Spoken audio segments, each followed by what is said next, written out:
everybody, and welcome to the Weekend Big Show, powered by Law Dog Sports. I am Chuck Ramsey, the Law Dog here with you on a beautiful, hot Friday in this region of the world.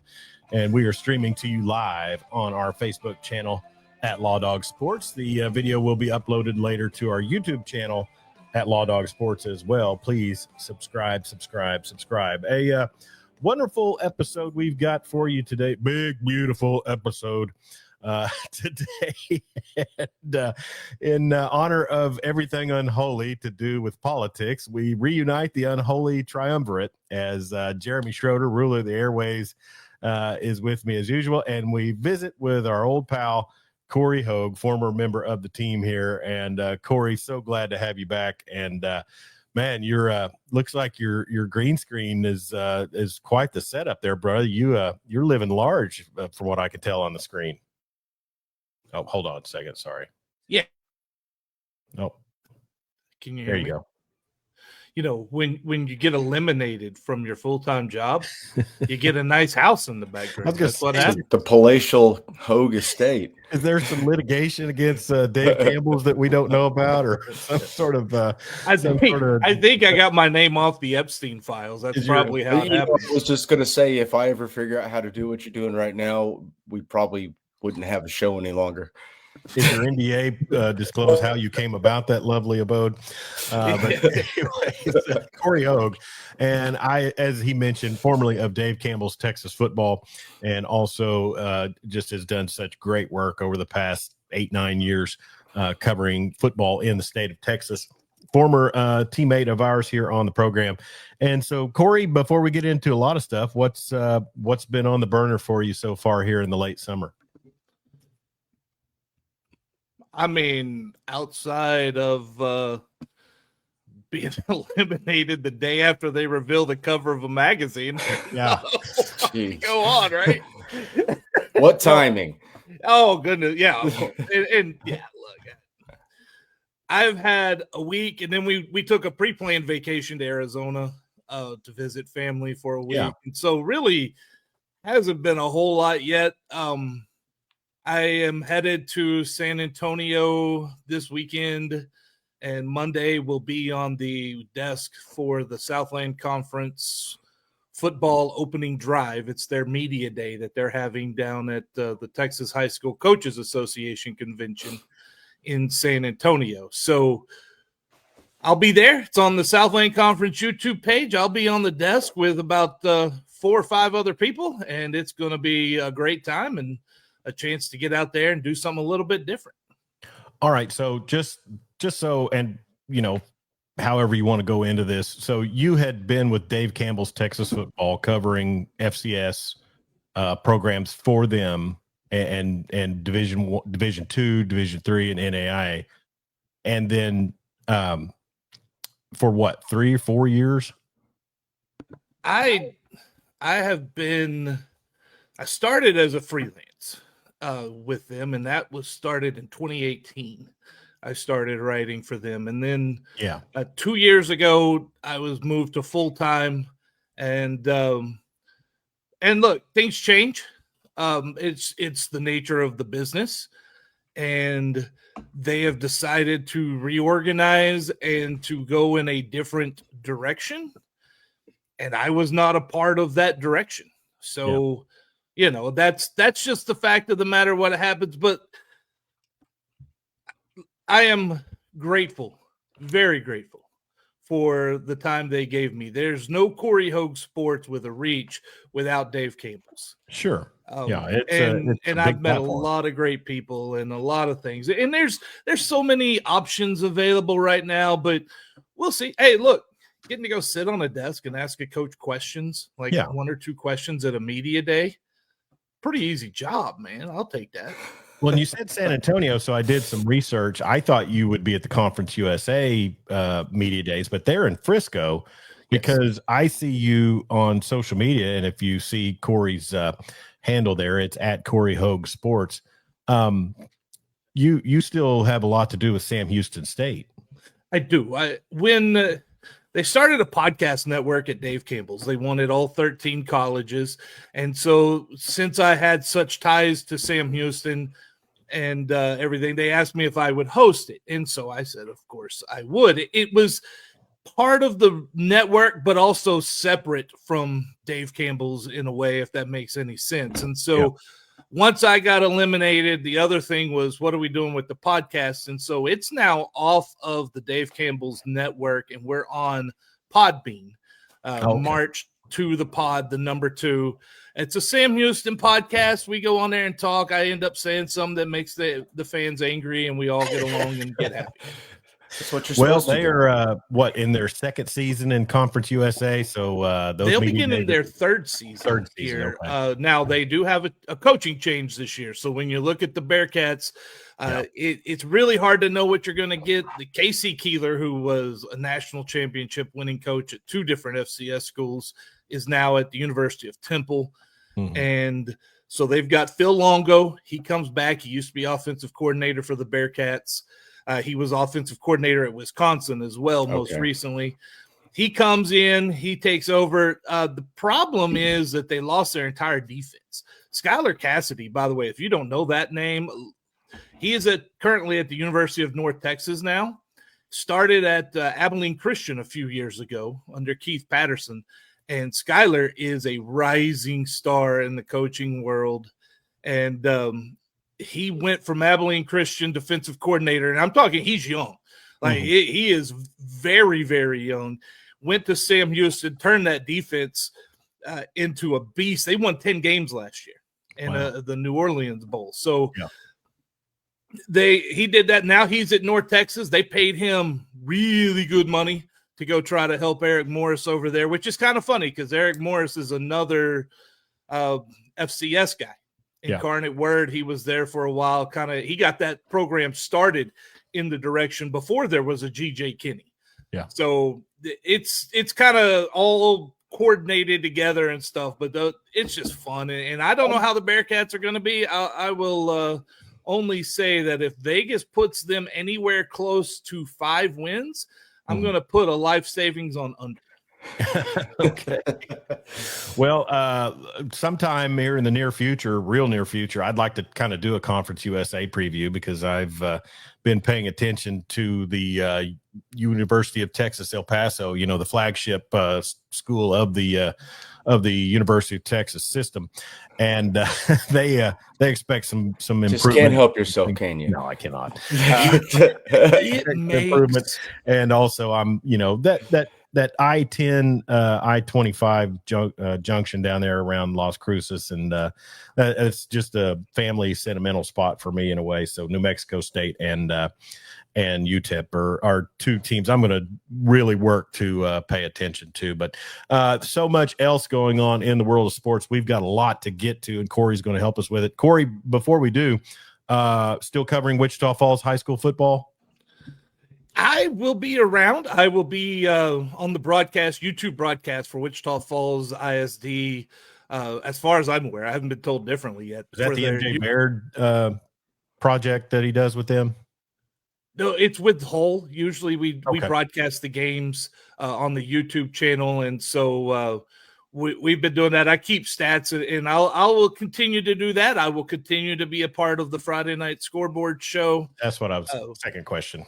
Yeah, I will still be doing that, and I still have the podcast. So regardless of what I do when it comes to non-FBS stuff, I'm not going completely away. I know that's unfortunate news for some. Well, is Lone Star Sports Report or your former website, will that be reinvigorated? No. Okay. No, right, there's a chance that I might do like a Substack or something, but the chances are anything that would involve that would not happen until next year. Okay. Partly getting eliminated in the summer, right before season kind of lowers some options. So, and I've had a couple other people reach out about a couple things, so we'll see what happens. Well, and you're right there. I've always said this, and Jeremy and I used to agree on this. Wichita Falls, if you spend any amount of time there, it really is the melting pot of all college football fandom. I mean, you can have A&M fans, you can have UT fans, all the DFW schools. I'm sure you've seen some SMU gear pop up since they've kind of come back to a little bit of relevance. Well, a lot of relevance with the playoffs. We'd like to see more playoffs, MSU buddy. gear. Do what? We'd like to see more Midwestern State gear. That's what I was going to say. And then you've got your Division II school there. You've got Cameron up the road. I'm in the hotbed of Southwestern Oklahoma State here, who recently had Rex Ryan show up at a fundraiser event, and I won't say anything else. But he did right by his alma mater and came in and played some golf and helped him raise some money. But this Great Plains region really is a hotbed of sports, regardless of what anybody thinks. And now with Cody Campbell and all of his funds that he's funneling into Texas Tech, just get ready for more. But I know you've done a great job covering West Texas A&M out in Canyon, and then so many other schools, Abilene Christian. And when we were on KSEY back in the day, it was always fun to jump in on that stuff. A lot of people I think miss out on, because yeah, we see the 5 stars, we see the big NIL guys at the big programs, but you see a kid who's not just working to help his D2 school improve, but might be able to elevate himself up to transfer out to a big school. They're going to put it all out on the field, and I always appreciate that. There's a lot of them. There are a large number of people. Yes, is it overall the same quality as you get at the FBS? No, but you've got players on these teams that can play FBS, and a lot of them. One from Abilene Christian, defensive lineman Jerry Lawson. This guy went and took. I don't know how much money he made, but I know he got some money to go FBS, sure. and he's just a dominating force on the defensive line. He was a running back in high school at Breckenridge. Right, or Bridgeport, one of the two B's out there. These stories like that, those are the ones that I always enjoyed watching. Hey, Western, do you remember a few years ago, Zach Kitley? Bailey Zappi, quarterback from Houston Christian. They went to Western Kentucky. Guess who's at WKU now, baby? All right, we got the offensive coordinator Rick Bowie and Maverick McIver. McIver, quarterback of all can't time. Wait. Hey, let me tell you guys, Rick Bowie, the real deal. That man can coach some offense, and Maverick those two just fit so well together. I'm expecting good things out of Western Kentucky. When we did the former show, did we ever? I know Baron Morton was at where Eastland. I covered a playoff game. He beat Holiday and Graham. Holiday, Eastland, and Graham then. So he was at Eastland headed to Tech. Yeah, I don't think we had him or his coach on, but I think we might have tried. Yeah, well, his coach was his dad. Yeah. By the way, UTEP, you want to talk? I do know Conference USA again. Western Kentucky. There, you got Sam Houston, UTEP, all that. But hey, Scotty Walden. That man is the energy, and I really think they're going to surprise some people this year. Might get a Pac-12 invite. Yeah, well, they're going Mountain West next year. Just Texas State and the Pac-12 is just blowing my mind right now. Okay, Mountain West, Pac-12. It's all. It takes me a minute. Did you guys see my tweet the other day of the actual Southwest Regional Conference that I long for? I did, yes. We all long for regional conferences. What's funny is I said that back in the late days of the Big 12. I mean, I was like, why not just make a true Southwest conference? That's Arizona, what I'm here for. I'm here for you guys who want these conferences like that with regional rivalries, because that's what the Southland Conference is. Yeah. It's Texas, it's Louisiana, that's it. I mean, you look at their teams and you look at the footprint of the Southland Conference, the commissioner there, Chris Grant, when he took over a few years ago, they were flailing, spread out. He made it what he called a gas tank league. He wants fans to be able to go support their team on a tank of gas there and back. And he's done that. I'll tell you, it's very impressive and it's fun. Jeremy can attest to this. It's a 2-hour flight, no stopping from Oklahoma City to Phoenix. Just a 2-hour flight Southwest. You get there, and Sky Harbor is a great airport. I made the trip a lot back in the early 2000s. Well, Chuck, it's a 2-hour flight, but you're going to be sitting in the airport for 6 hours because it's going to be delayed. Well, I will say this. I flew to El Paso one time, and I think it was 7 hours total from arrival at the airport to getting our rental car. And I told my sister, who we made the trip down there, I said, it's a 10-hour drive. We just saved 3 hours, but still, you're sitting and drinking in an airport instead of on the. Hey, I just made a drive from Mesa to Wichita Falls in 13 hours flat. So that is the longest drive you can make in Germany. You okay over there? The old traffic cop in and kind of gassed it at that, Cory. Well, I'm glad the traffic cop wasn't on the road that day. Yeah. I'd have been fired up to see the radar read on that. I didn't go over 95. Yeah. Hey, Okay. Listen, I've gotten stopped in Winslow, Arizona. Whoa. Doing 85 and a 65, I think, or something. And don't joke with them about the Eagle song. They don't find the humor in one bit at all. So anyways, hey, we got a lot of stuff to get to. SEC Media Days was this week. Texas and Oklahoma, I thought, kind of showcased themselves as being. I thought the Southeastern Conference did a great job. Okay. And let me tell you, when you play that song, when Sark comes up, I was going to mention that. Yeah, they kind of dropped the ball right there. It doesn't get any better than that. No. But before we do that, and one more thing I kind of want to touch on is did you guys see the tweet about the Kansas University end zones? No. If you can side shoot that, I don't want to say side piece that, because that could be near the CEO of some company at a Coldplay concert show, sir. hey, don't be taking your side chick to the Coldplay, man. Hey, you get busted. If you're out in that much public, you're just planning on making the move. So whatever. But no, the Kansas University Jayhawks have really upgraded their. I think those are cool, and some of the coolest end zones I've ever seen. Silhouettes of waving wheat within the end zone confines. I thought it was really, really cool. Yeah, I mean, okay. Yeah, I could show you right now, Cory, if you want to see. Oh, I see it here. I've got it. It's well, in fact, if you're watching here, hold on just a second. I think I can. I probably could have brought it up, but this one right here. Here you go. No, it's very cool. We're still talking. I shared if you could. There you go. This guy. It's pretty nice, I gotta say. It looks good. No, I mean it's. Hey, look, the way they do end zones these days in some of these fields, I'll take that one. Yeah. All right, so SEC Media Days, as we mentioned, my gosh, 4 days worth, and next week is Big Ten Media Days, so that's going to be another 4 days. But spacing them out, I guess, gives players and coaches enough time to really get exposure. Oh, and plus, at the end of the show, we got to talk about the Wishbone documentary they did last night on the SEC Network. That was just outstanding television. But I'm going to say, and Cory alluded to it already.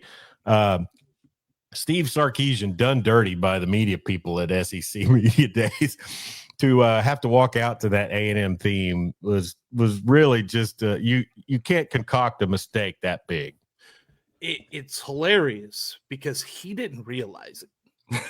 Yeah, and people are like, as we were talking about this on the Sam Houston podcast the other day. How do they not know? When you go up on those situations, when you're Sarkisian, you're so focused on what you're doing, the questions, and your just thoughts in your head are going. He didn't even hear it likely. Like it's just background to him. He had no idea. Yeah. Well, by the way, guys, Dan Narva, super fan from Michigan, checking in. He had said hi to Cory earlier, then mentioned People of the South win, the Kansas reference. Great job there. And Steve Anderson down in southeastern Oklahoma checking in says, LOL Sark. You're exactly right. And, Cory, Sarkisian was so mad about it that he went out and flipped 2 5-stars from the University of Georgia that same day. Yeah, it's a rough life. He probably got on that private jet to go out there to Georgia and do it too. Oh yeah. He's got the platinum package. But speaking of private jet, putting the puff fund to work. Conference USA. Yeah, that puff fund, baby. Hey, you want that the private jet in Conference USA? they've got an opening coming. Louisiana Tech is leaving. Oh. You want to know who took a private jet to their media day in Nashville, Tennessee? Sonny Cumbie. Tarleton Texans. Okay. They'll be Conference USA pretty soon, in my opinion. Yeah. And it's funny you mentioned the Southland. I still feel shivers of cold back in 2021 after the COVID disaster. Or no, it was 2020 when Southeast Louisiana, and I think Ed Orgeron's kid traveled to Stephenville to take on Tarleton. And I watched that with John Little on the call on ESPN2, I think. Mm-hmm. And it was February, and I was cold sitting in my house watching it. I was like, this is ridiculous. But anyway. It was a great game, too. Yeah, that was. I think it went overtime. We talked a lot about that back then. But no, I came away with – I didn't get to catch Arch Manning on the on his interviews, but I came away with the fact that people – we're saying he's a little bit robotic and a little bit, I'm sure everything that he could possibly be asked was scripted out for him, and he was prepped for, probably like a defendant in a testifying in their own case. No intent on that, but here's Arch Manning talking about being a Heisman frontrunner at SEC Media Days. I'm not really in the business of this is going to sound mean, but like caring what other people think. But, I'm grateful that y'all think that, but I've only played, 2 games, so I got a lot to prove. But, I'm ready to play, though. I'm trying to. So I give him kudos for the humility. I mean, that was big for him to say, but I'm sure he was prepped to say that. He's got to get out there and temper those expectations just a little bit. Yeah. Wouldn't you think? Well, and the other thing is now, guys, at those levels, at the Southeastern Conference level, Big Ten level, these schools are more corporations than they are universities anymore. And they provide these kids with media training throughout the year. And then also they have people covering them all the time. So they get plenty of opportunities to practice that stuff. And then, like you said, those going to media day, I could tell you that, like the Southland Conference, they're giving their guys some media training before they go to their media day as well. So that happens all over the place, and that's just art, right? Like, I mean, if you asked Peyton the same thing about, he would say that, right? I mean, he's been around football speak and that stuff so long. He just kind of has that understanding, and it flows naturally for him. Yeah. They've got a big season expected. And guys, one of our big contentions back in the days when we were the Unholy Triumvirate and you guys took me to task on it was how quickly I was ready to claim that Texas was back. And I know Jeremy had a lot of sport giving me grief about it. But, I mean, you knew, and we've known this since we were children, that, and Jeremy, I direct this to you, we've known since we were children, and even Barry Switzer said Texas is the best job in the country. All it was going to take was a guy who could recruit competently and get guys on campus who were ready to play. They went through two coaches after Mac that could not do that. Which is insane to think about with their, bags of puff fund money down there in their location, just the resources. And after Mac, it was just wandering in the desert until Sarkisian, who, if you'll remember his previous stints as a head coach, he was decent at Washington. He was decent at USC. These are not poor programs.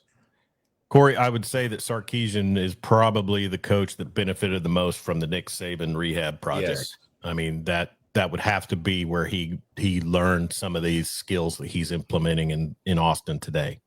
No doubt. And when you look at that Nick Saban coaching tree, it also includes a Dabo Sweeney that learned how to do that.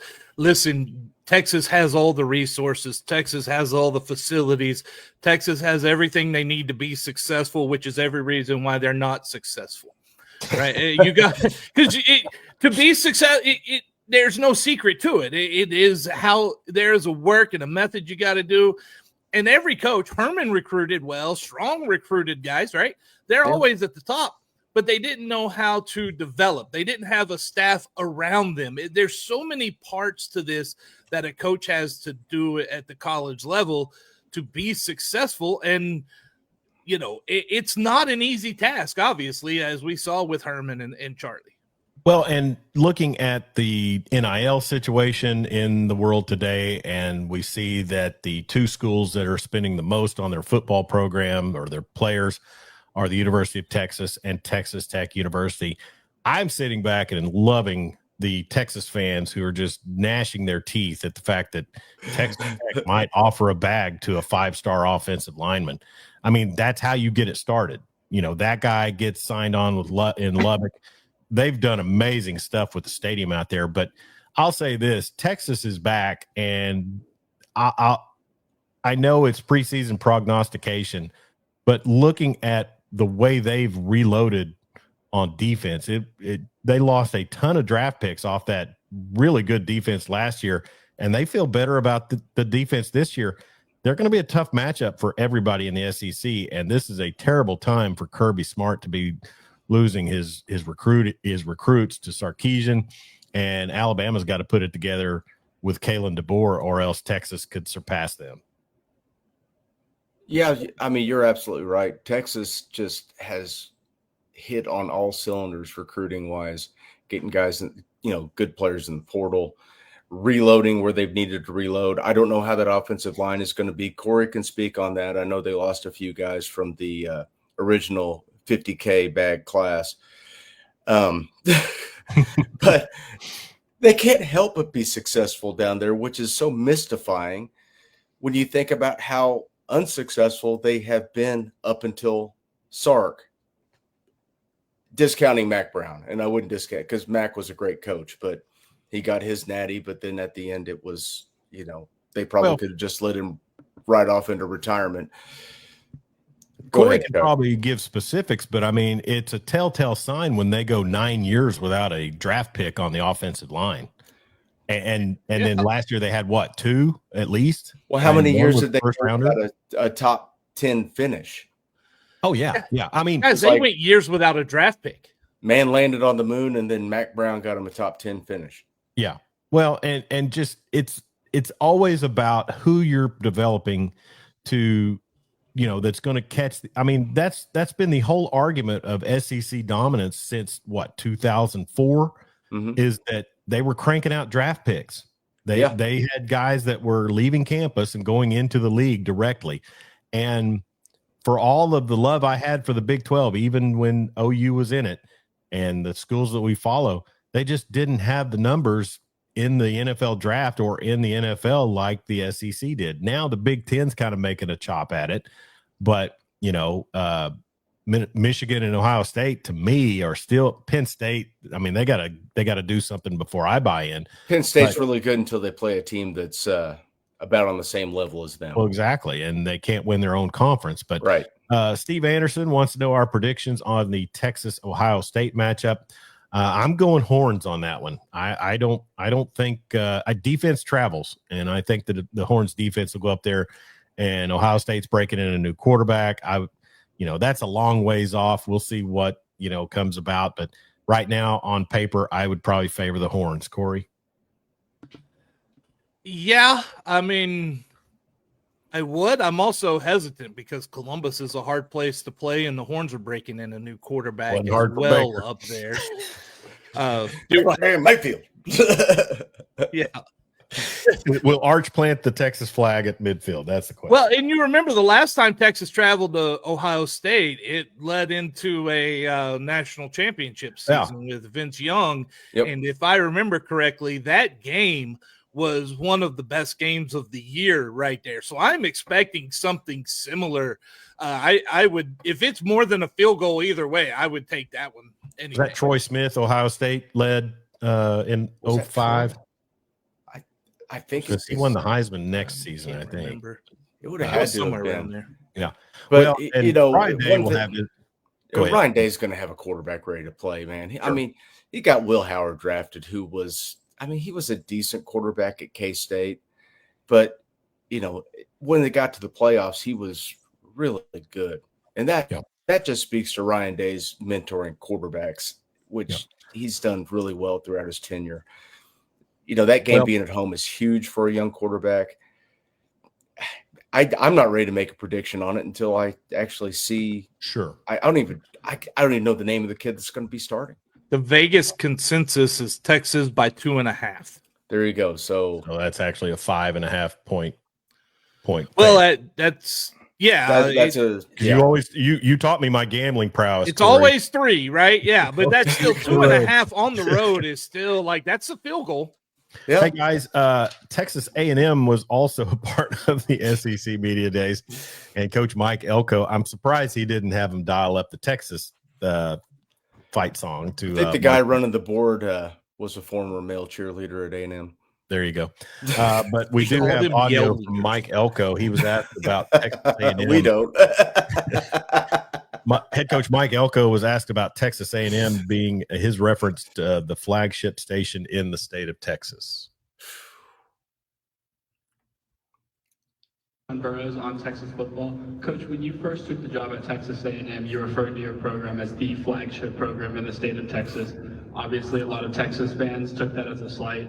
When you made that comment, were you considering the University of Texas, and how would you compare those two programs when it comes to that title? Yeah, I don't think I was considering anything else. I wasn't comparing anything else. I was making a statement in regards to our role in impacting high school coaches in our state. And so I think, like a lot of things, that maybe got misinterpreted. So Elko plays it down. Cory, that guy that asked the question, John Burrow, I think is his name. He's on Texas football tweeter, and he was definitely geared up on the motivation of his question. But I mean, A&M, they got manhandled basically on the offensive side last season by Texas. They've got they've had good defenses. Elko's kind of the old school tough guy football coach. Does his attitude, what can we expect of Aggie football this season? First, that was a bad question. I mean, to ask that just question, calling them out like that. Yeah. Oh, well, and it just shows you are the university. You're covering, you're reporting, you're attending, you're coaching the University of Texas at Austin. Mm-hmm. That is the premier university in this state, regardless what anyone else says. That's just how it is. But when Elko comes in and says, we're the flagship, and you take offense to that, so much so that you're going to bring it up a year later, how soft are you? And that's the problem. That's why Longhorns fans are so soft, because they get butthurt by that and they hold on to that crud. Yeah. Right? So, Elko's got a lot of work to do. They're not going to be at the Texas level, but they're going to have to be better this year. They're going to need help. They still need things along that offensive line. Like, you watch that Texas A&M game, it literally comes down to the trenches. And I don't think Texas A&M is at a level where they're going to be able to hang with the top of the Southeastern Conference in the trenches. They're probably in that tier right behind it. For Mike Elko's sake, he better hope they're in that tier right behind it, because Aggie fans expect to be there and further above here in the next year or two. Yeah, it's really hard. It's really tough to watch the level of delusion from Aggies fans, but then you realize the amount of money they have spent assembling rosters and just don't ever get it done. Oh, Jeremy, I just had a thought. Speak it. Can you imagine how hurt Aggie fans are going to be when Texas Tech is better than them this year after spending all that money? The tears will be delicious. Oh, they're going to be so hurt that they fell to number 3 in the state. Oh my goodness. Me and Jeremy are polar opposites on this. I don't delight in Aggie's dismay. I mean, I've had a soft spot for Aggie, really since the 90s. That's because I liked R.C. Slocum, but I will root for defenses were fun. Quentin Coriat was an animal. But Bucky Richardson, baby. Man. The RC. Hey, look, Texas A&M was good back then in the RC Slocum days. They were fun to watch. Yeah. Wrecking Crew defense. Yep. That win. Yeah. That win was a part of that. Yeah. No, they were fun back then. But they're always the little sister in Texas. And then they got that attitude, but the problem is so do Texas fans. Texas fans also have the little brother attitude as well. Now you've got Texas Tech, you've got Cody Campbell spending his money very strategically, only on certain sports. Like women's basketball gets nothing. Yeah. But men's basketball, softball, and football is where they've got the money at. There's some strategy behind that and some thinking going into that. A couple of weeks, there was a Texas fan on Twitter that was calling out Cody Campbell and the money he's spending and this and that, and something about temporary riches or whatever. And he answered the kid, said, "I ain't going nowhere, bub." Texas A&M, kind of a consensus pick to finish in the bottom half of the conference. But I personally, and even coming out of media days, and we'll talk about some more stuff, we've got just kind of highlight some teams, and we still got to talk about OU. I think really, if Texas can survive a trip to Gainesville and a trip to Athens, if they survive one out of two of those, they probably have the regular season. They're probably in the SEC Conference Championship. LSU, they're the other team that are picked, towards the top one or two. I like Nussmeier as a quarterback. I think they got a lot of talent always in Baton Rouge, but once again, it'll be Brian Kelly's call, as to whether, and they've got to go out and win their opener because they can't start 0-2 this year. Do what? They can't start 0-2 this year. No, you can't. Again. But if Eli Drinkwitz had his way, there would be a situation where even a 4-loss SEC team could get in. Do we have to? We don't need to even mention his name, do we? Oh, it's Fat Andy Bernard's got to be mentioned on this show when it's SEC Media Days. Millhouse. Yeah.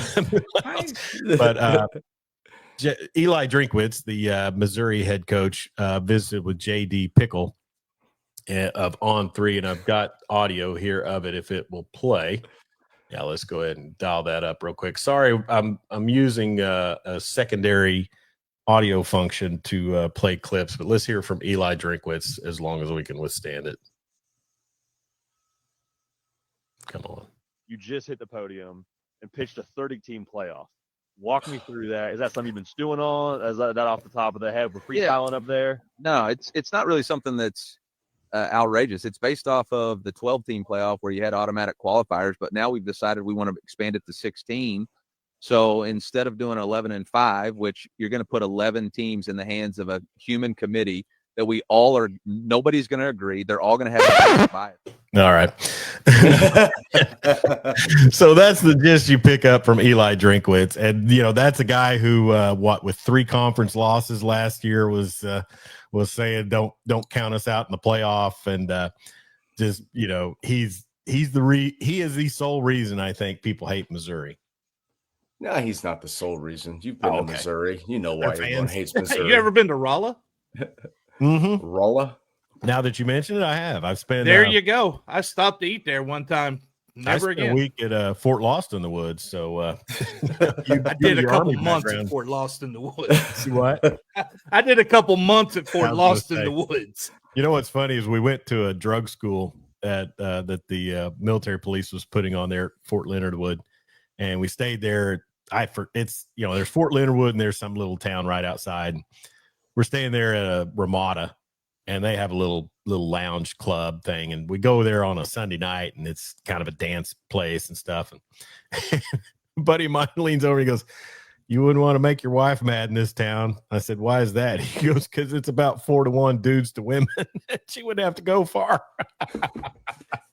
Yeah. Hey, when I was in basic training there, one of our last events that we do is a long ruck march, like 12K, 15K, something like that.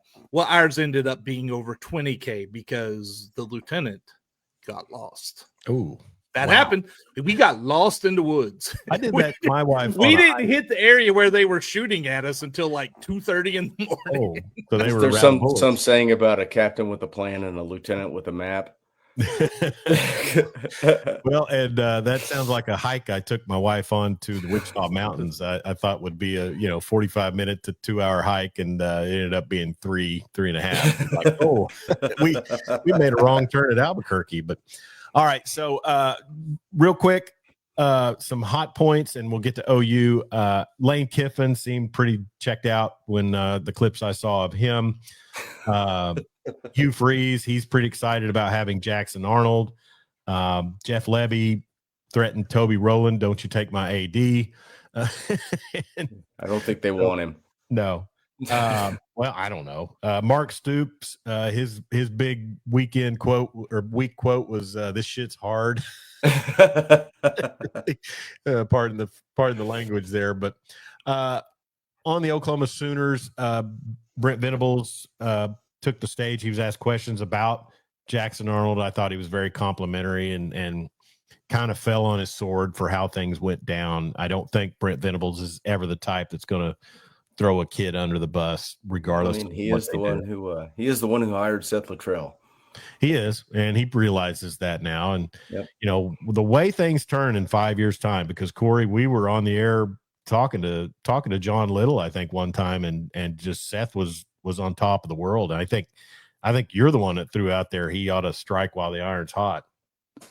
Yeah, he had that quarterback at North Texas, and they Mason Fine, and he put up a couple good seasons, and you gotta take that. You gotta take that opportunity when it's there, because y'all Mason Fine's not going to follow you, but the money will always be there for you, right? Well, yeah, and nothing. I mean, I was astounded at the success they had with Mason Fine, and he was from Locust Grove, Oklahoma, set Oklahoma high school records. You kind of as a FBS or Group of Five school, you catch lightning in a bottle like that once in a while, but there would have to be other guys out there that could run that kind of system. Seth just never was able to put it back together like that. But who was the OC down there? Was that Harrell? He had Graham Harrell, didn't he? I don't have one of those, or do you know where Graham Harrell is? Or Sonny Cumbie, one of those guys. Isn't Graham Harrell at isn't he in Conference USA? No, he's at Abilene Christian, offensive coordinator. Oh, is he? Yes, he is. Oh, how about that? Right. Oh my. Malachi Nelson's at UTEP. I'm looking forward to that. Wow. Former 5-star California Player of the Year. So he played at USC, then to Boise. Now he's at UTEP. Yeah. All right. So let's keep this Oklahoma train going for a second, because you need Venables football. I don't think Venables is the guy. I think that he's now on borrowed time until they go try to find another coach. Oklahoma's starting to hit kind of where Texas was after Mac Brown, with the exception of they had some success immediately after. But Venables, I think he's on that. Here's the question, though. You need an athletic director. That's going to say more about the future of the football program than anything else. Is it, though? Yes, because that's who is in charge of hiring and the football coaches and who's going to be there and things of that nature. Is he, though? Yeah. I mean, I'm of the opinion that Nagy was brought in to fire Brent. Jim Nagy is he's going to be the go-to guy. I'll tell you the name I'm hearing for Oklahoma. One of the names really involved deep that they're talking to.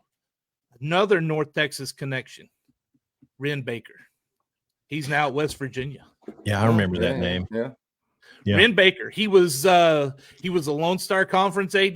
Then he went to North Texas. Now he's at West Virginia, and now he's in the discussion for Oklahoma. But Ren Baker is also the guy that hired Seth Luttrell. Well, I mean, it worked for him at North Texas. It did work, but he surrounded himself. And Graham Harrell was his OC from 16 to 18. That's what I thought. But that was before. I think that was before Mason Fine. Yeah, I don't know. I mean, he laid the offense right around that time. We all know that Seth couldn't coordinate an offense to save his life. So no. My thing is in this day and time, when you hire a person of the status of Jim Nagy, is it Nagy or Nagy? It doesn't matter. Okay, it matters to me. Jim Nagy. I've heard it both ways. Okay. Football is the engine that drives your athletic program, especially in this region. He's going to handle the football program. Like Jeremy said, he's going to handle the staff issues or hirings. So really, an athletic director just has to make sure that the other programs run. The general manager is going to make or break the OU football program. And if it's time for Venables to leave, I get that. I forget that whole general manager thing we've got coming in as well. Yeah. By the way, I want to touch on this while we're talking about Graham Harrell, North Texas, Mason Fine, Luttrell, all that. I just pulled up Mason Fine's college numbers, and he was the quarterback 16, 17, 18, and 19. Oh, okay. So he was there with Harrell. Graham Harrell was the OC. What years? 16 through 18. 16 through 18. 16 through 18. Okay. You also have, I'm sorry, and I'm jumping back on this. John Kelly is director of football operations, the former CEO of AT&T. So he will probably also have a say on it. Yeah, no, look, it's a committee anymore. But so in 2017 is when Mason Fine really struck out, he had his best season. 14 games, he had 4,052 passing yards, 31 touchdowns, 15 interceptions. Yeah. That's under Graham Harrell. 2018, 3,793 yards, 27 touchdowns, 5 interceptions. And by the way, his completion percentage was over 64% each of those years. The next year in 2019, without Graham Harrell, 2,820 yards.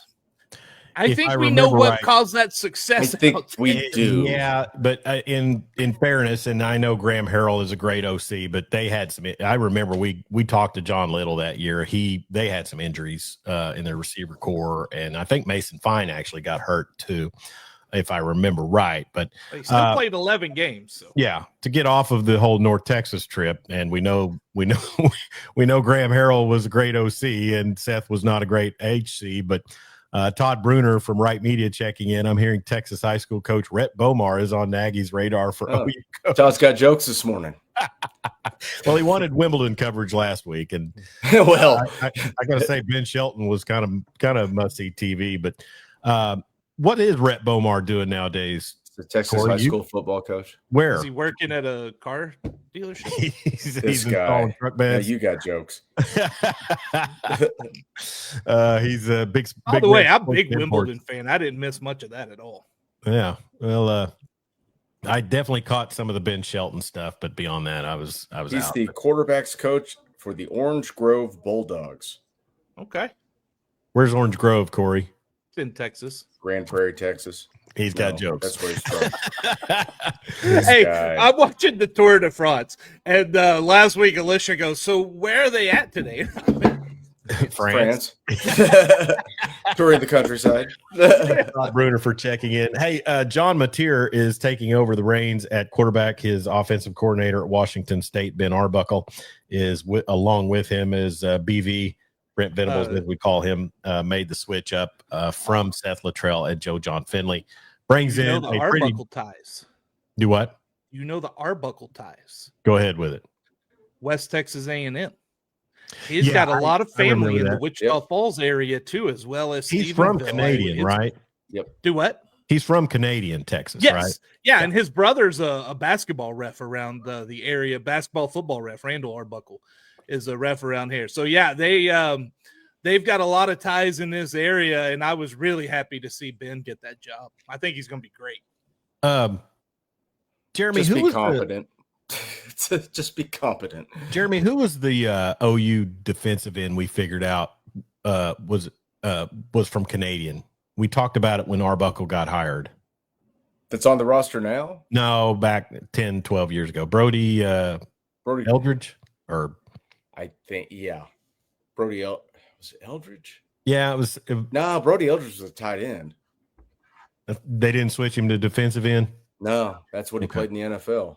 All right. So, anyways, John Mateer takes over, and he's had outstanding numbers in the Pac-12 the last 2 seasons or last season.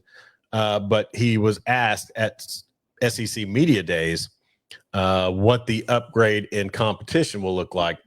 Let's go ahead, and if I can dial this up, let's hear from John Mateer. This is the question that some people are asking. Well, I know what he did against that schedule, right. But what's he going to do against the SEC? Yeah. What do you say to that question? I mean, I'd say, we're working as hard as we can to do everything we can, and there's no ceiling to what what we think we can do, what we plan on doing. But I'm excited for the challenge. It's a challenge. Everybody knows it. Yeah. How else are you going to get better? You got to be challenged. Week in and week out, you get to do it. You don't have to do it. You get to do it. Yep. Not everybody gets to do it. We got the hardest schedule. Good. Come on, bring it. I like it. Doesn't he sound kind of like a mixture of Bob Stoops and Dusty Dvorak when he talks? Yeah, a little bit. All right.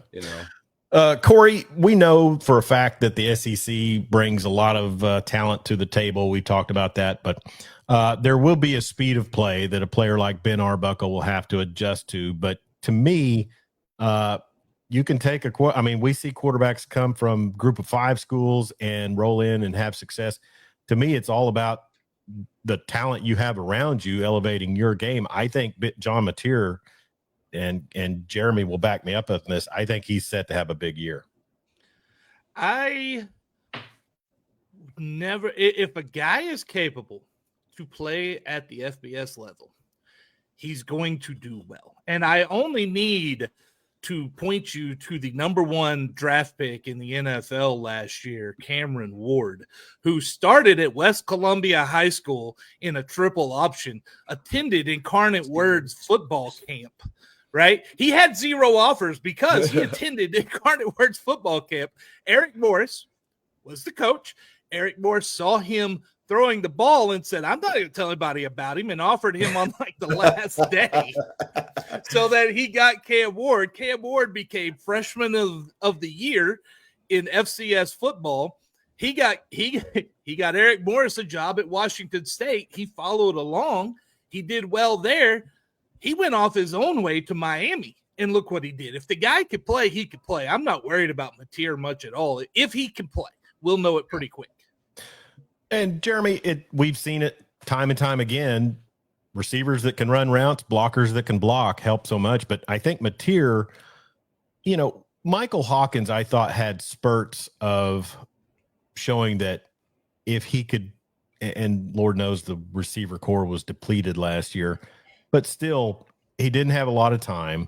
Nope. And neither did Jackson Arnold. No time. And then also, when they know you're a run threat, there's going to be a spy. And in the SEC, as opposed to what we've seen in other places, I think those linebackers who are designated to spy, or maybe a nickelback, whatever, they're going to be able to cover some ground. Yeah.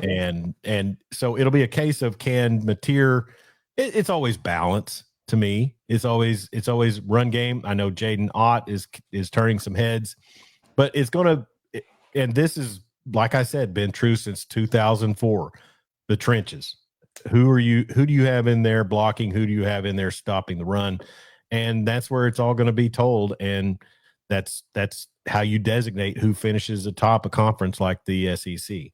Yeah, and you're going to see a really good defensive line rolled out there. The front 7 from Oklahoma is going to be really good this year. They're deep on the D line. That's not going to be a problem. That left side of the offensive line with Howland and Ozeda, yeah, who finished the year strong last year. I think that's probably going to be what you're going to see opening day. You said Fasusi's probably penciled in, Fasusi's right? going to play. Yeah, he's going to contribute. They said everything I've heard around here is that he's looked really good. The Foji kids looked good.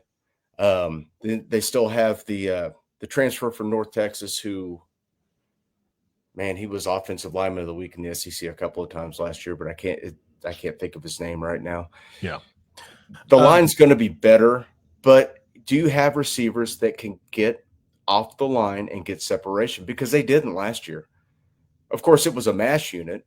You're playing guys that weren't brought in to play right away, and they're getting jammed. They're getting jammed up on the line, and well, there goes your pass game. Yeah. It was just a disaster. Cory, some schools have an abundance of riches. Some schools, obviously defense has been the focus for the Sooners during this Brent Venables tenure. I know he would love to have seen Seth Luttrell be able to do some things with the offense, and like Jeremy mentioned, injuries played a big role in that. But nobody's really turning any heads on the OU receiver recruits. what's, when you're dealing with a problem like that, do you look for the, like you mentioned with Cam Ward, do you look for the guys that coaches are kind of hiding out, or, what's the remedy for that? And generally the state of Texas is part of it. The remedy is a creative offensive coordinator, a coordinator who understands, okay, I don't have the big play talent who can do what I want to do with my system. And so I have to adhere my system to our strengths. So what are the strengths of the players I have, and how can I use that to exploit the defense's weakness? That's the whole key to that. And it's not easy at all, or else I probably wouldn't be here talking about it. That's what Mike Leach did when he came to Norman. He grabbed a couple D-backs, turned them into receivers. There were no big name. I mean, he had Fagan, Mackey, Antoine Savage, guys that weren't highly recruited, but they were functional in the offense because he designed an offense around what they did well. And I remember that fondly. I remember, you look back over the last 25 years with OU football, Ryan, the receiver, Ryan Broyles, not a big time recruit, ended up setting some records. Mark Clayton, I don't think he was we're not talking 5 stars. I mean, it would be great to get the Jeremiah Smiths, to come in, but until that time, like you said, the system has to work. You got to give your quarterback time, and you got to have a plan to outwit the defense. We'll see. I just, if what's the number that Brent Venables has to hit this season to keep his job, Jeremy? 8, and the losses have to be competitive. Cory. Yeah, probably 8 or 9 is going to be the key. And also, by the way, for coaches who want to know where to go find some of these players, these receivers that might be a little smaller and pretty quick, how about you come to the state of Texas, go down to these 6A schools like Richmond Randall, who won a state championship last year. Duncanville, we know Duncanville, South Oak Cliff is going to have their talent. Get down to that Austin area around there and all of Central Texas, and then that's where you're going to find a ton of speed. East Texas, you'll find speed and toughness. You find offensive linemen over there in East Texas that they call it Beast Texas for a reason. See, I was totally geared for you to throw out some FCS names and such, some Division II guys to I'm not going to sit here and promote the transfer portal for all the guys at FBS. Oh, you have. And we've said for years, man. There's recruit and develop. There's hundreds of kids between 5'10" and 6'1" with speed running around Central Texas. You just got to snap them up and bring them to campus. Over. Well, here's an interesting stat. This is from All SEC Football on Twitter. SEC head coaches record in one possession ball games at their current school. Brent Venables 5-9. Best record that I see is Kirby Smart 22-9. How he's had that many one-score games is kind of beyond me, but he has been there a while. Hugh Freeze 2-6, Kalen DeBoer 2-3, and Connor Carr, our good friend, Arkansas fan, Sam Pittman 7-17 in one-score games. So that really. Jeff Levy 0-1. He only had 2 wins. That team was so bad last year. Oh my God. It's almost like baseball one-run games, right? Like those one-run games, a lot of times that comes down to some coaching and then execution as well. Yeah. Drinkwitz 17-7. One of those 17 wins was the debacle in Columbia last year. So, hey, let's get out of SEC Media Days. A lot of stuff went on there. We will still have some previews of the teams prominent here in the region for the SEC. The Wishbone documentary last night, I watched it in its entirety. I was extremely impressed with the quality that they did on that and the topic and kind of the is topicality the right word I would want? I mean, the timeliness of the topic. That's better. If the SEC wants to promote their league, I think they did a great job last night having you knew Alabama was going to get their time because of the time that Bear Bryant ran the Wishbone, but man, the focus that they had on the University of Texas and Oklahoma University and their time running the Bone was really, I would think, would kind of endear some of the SEC fans that have questioned OU and Texas coming into the league to kind of see the prominence, because honestly, Cory, younger people, they don't care that much about history in the big picture. I don't know. This is how I know I'm getting old, basically. These kids start talking about, dude, that was 2000. I don't know. Right? I think that happened with some kids at Big 12 Media Days. They showed them some EA Sports covers from the 2000s. They couldn't name hardly any of the players. No. And I'm at the Women's College World Series. They showed some players, some old, I think it was Arizona, because they had Dot Richardson, one of the teams, and they were like looking. They were like, "Wow, I'm surprised they weren't wearing shorts back then." And they, they're just so detached from that. And I mean, I know our generation grew up kind of learning and understanding and reminiscing about the 50s and 60s and the Wishbone, and we had it with us, right? Switzer in the 80s with Oklahoma, we had some of that go on. These kids don't have that anymore, and they don't have that. It's when we watch TV, we had no choice but to watch 50s and 60s Oklahoma and Texas and everything, right? Now they don't have to do that. But we also didn't have a utensil like YouTube at our disposal. We couldn't just dial up and